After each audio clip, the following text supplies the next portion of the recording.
Hey everybody, Brandon here. Welcome back to a new video. Today we're going to be covering game number 3 on my 8th tournament in my Road to Chess Mastery. This is not game 3 of my entire career. However, there is a thunderstorm outside, so I'm really hoping that this goes well. But okay, let's jump into the game. I'm currently 1 out of 2 in this tournament.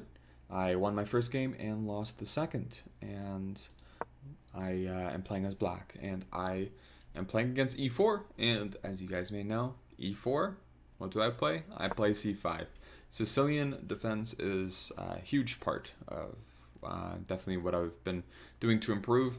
Now we see knight f3 and d6, so I'm prepared to go into the knight orf lines. d4 takes, knight f6, knight c3, and a6, very popular move because it controls b5, which is, as you can see, where a lot of pieces want to go. However, we see a very interesting move from my opponent, bishop to b5 check. And this was very new to me, and I thought, okay, what should I do to deal with this? I want to get the most out of this position that I can. So, if bishop b5, if knight c6, then it's kind of justified where they can double my pawns. Is this a strength or a weakness? That's up to the whole game to decide, but usually it can be considered a weakness. However, I played bishop to d7 with the point of rapid development, and I let them take on d7, and I decided to take with the knight. I thought that would be best, though taking with the queen is also quite good, because e5 isn't too desirable in this position. If e5 takes, knight takes, then there should be a move like queen to c7 at the very least, and then we can start developing our pieces. And we don't have to worry about playing d5 because there is no d5 pawn to worry about anymore. However, with taking with the knight, it covers e5, and I believe that's why I played it. However, now my position might be a little more cramped than I want it to be. We see d4, c takes d4, and knight takes d4.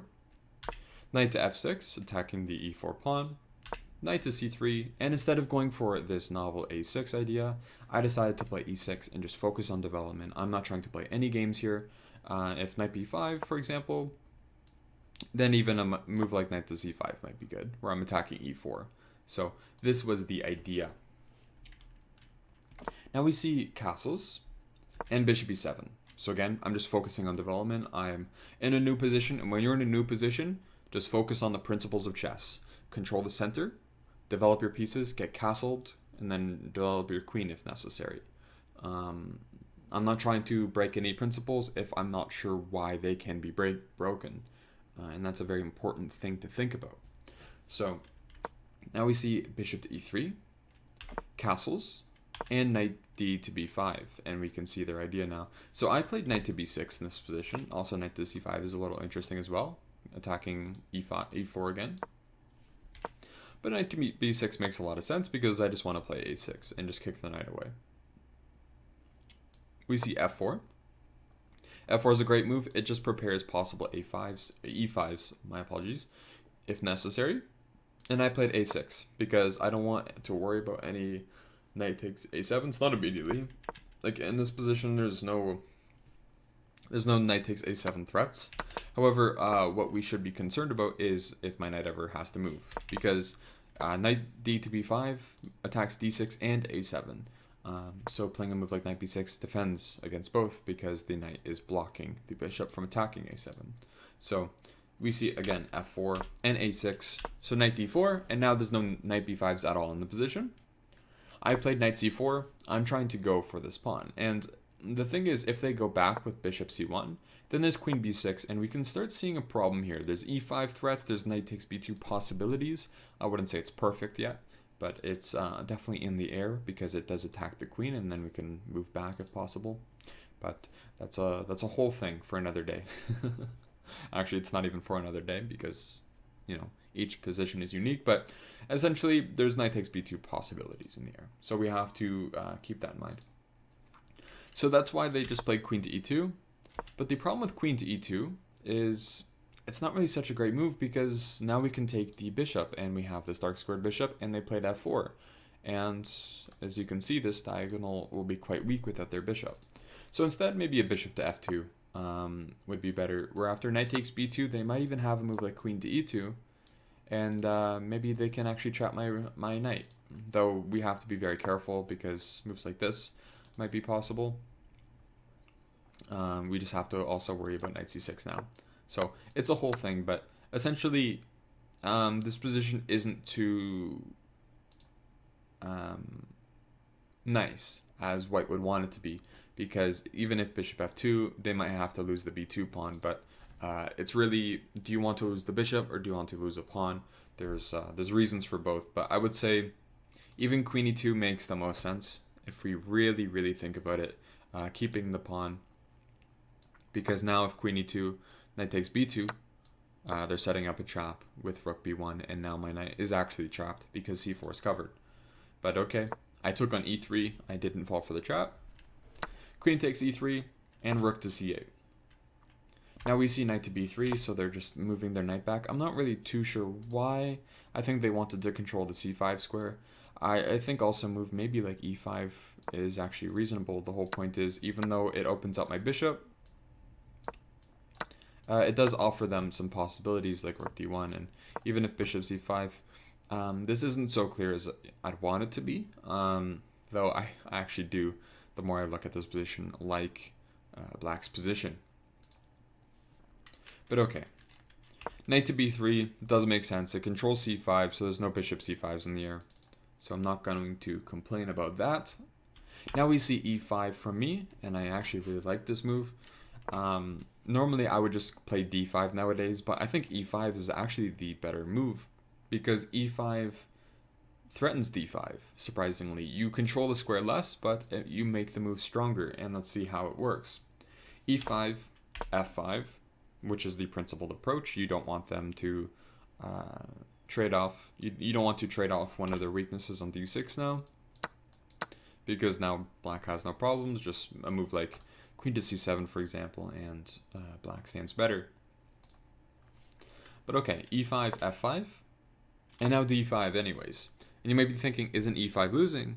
Or aren't you losing e5? My apologies, you're not losing the game, but aren't you losing e5? And the thing is, you're actually trading e5 for b2. And this is very surprising because you're trading a pawn that doesn't look so great for a pawn that shouldn't matter. But this is actually quite a good position here. So they can possibly take, but the problem is after taking, now we're defending. And it's a little tricky, but they should have a move like this if they really want to try to trick me here, and we have to worry about possible c4s, but it shouldn't be too much of an issue here, even c3, and we are kind of covering the pawn. Bishop f6 will come, and everything's sufficiently defended, but they do get some tempos here, but instead they took on e5 immediately, in which I took on c3, and now we see that I win the b2 pawn, because after takes, bishop f6, we take the pawn.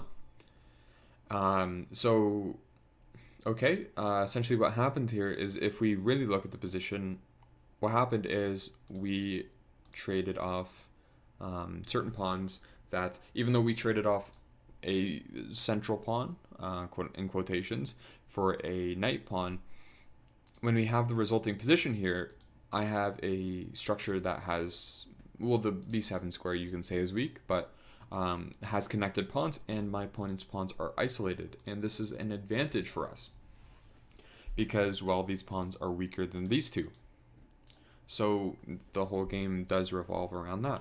And after rook a to d1, they get some free moves in.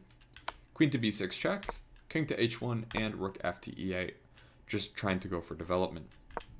After queen to d3, bishop f6, I just want to have it on a protected square. This is a very nice square for the bishop to be on. Rook f to e1, rook takes, and h6.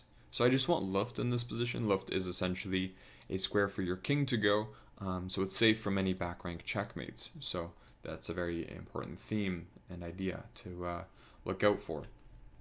And it's just an overall useful move, and my opponent does the same. However, h3 isn't so great here, only because when you play h3, you can see that these dark squares are all of a sudden very weak, and we do have a dark squared bishop, so that might come into play, and as we'll see, it actually does.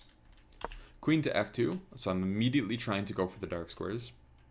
Rook to e2, queen f1 check, king h2, and queen f4 check.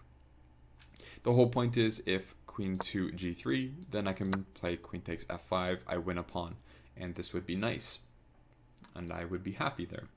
But okay, queen f4, king h1, and now we see the idea of this whole maneuver is bishop to e5.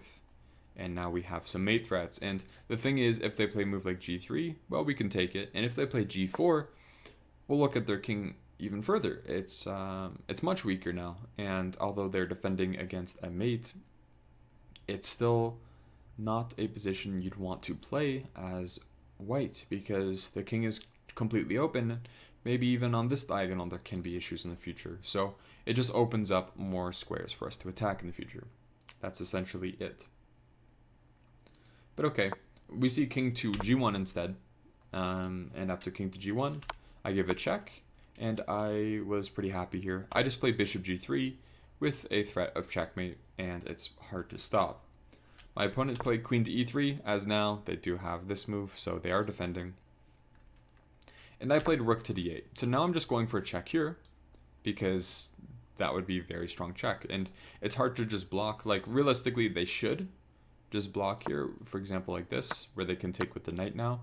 And this would be possibly even okay for them, though it would still be a little scary. It still offers chances. And even here, unfortunately, we can't just take on g2. So that is also an issue for them. But enough of those lines. So yeah, there are lines of queen h1 and queen g2. But here we instead see knight to d4, and this actually does lose by force because the knight is actually able to be attacked, or it is attacked rather, and since it is attacked, we can just remove the defender, and that's exactly what happens in the game. After knight to d4, queen h1, queen g1, takes, and rook takes d4. We're up a piece, and this is a winning position. We see rook e8, king h7, and king f1 to get rid of the checkmating net. And I played rook to d1 check, which wins the rook. And after king e2, rook to e1 check, my opponent resigned, as I am now able to take the rook on e8.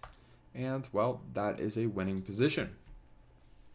And if we were to take anything away from this game, I would say that overall it was a bit of a smoother game. There wasn't any clear issues or violations of principles here, but even though I got out of preparation, I just focused on working on basic principles of trying to look for weak squares in the position with dark squares, and also with creating weaknesses by probing into the position around here, where we see this idea of queen f4 and bishop e5.